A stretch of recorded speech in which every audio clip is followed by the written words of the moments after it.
Merhaba arkadaşlar, bugün size slime yapımını göstereceğim. Daha doğrusu yapımını değil de yapılmışını göstereceğim. Şöyle bir şey, slime yakından göstereyim.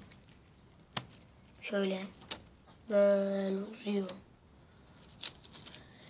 Böyle bu sinire gelir, seslerini duyarsınız. Bunun malzemeleri böyle koca kardeşlerde satılıyor, böyle kırtasiyelerde.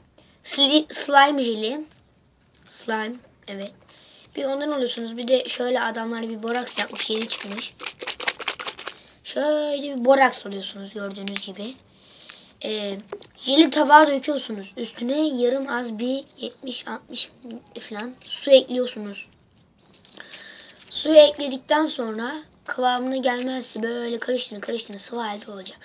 Boraksınızı karıştırarak dökün. Kıvama gelince elinize yapışacaktır illa. Dolaba koyun, 15 dakika beklesin. Sonra elinize almak için halinize gelir. Mesela ben şöyle size göstereyim, kameramı alayım da. Şöyle. Mesela bunu buraya koydum. Boraksımı açtım. Boraksımdan azar azar döküyorum. Boraksımdan döktüm. Şöyle şimdi böyle içindeki suyla beraber karıştırıyorum. Boraksla beraber. Şimdi biraz daha güzel hale geldi. Ya ben bunu dün yapmıştım da küçük bir şey. Bence sizden 2 kutu jel almanızı. Böyle o da kutu jeli.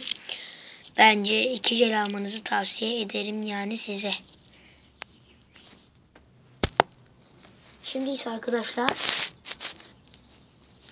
biraz uzatalım bakalım uzama kıvamına gelmiş mi?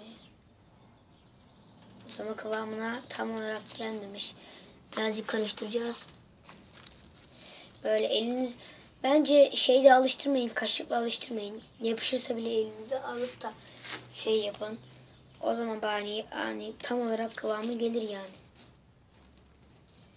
İşte böyle arkadaşlar. Sizinle daha ilerini göstereceğim. Abone olmayı unutmayınız.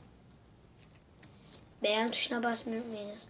Eğer arkadaşlar beğendiyseniz beğen tuşuna basın. Daha çok şeyler görmek istiyorsanız abone olun. Bir dahaki kanalımıza görüşmek üzere arkadaşlar.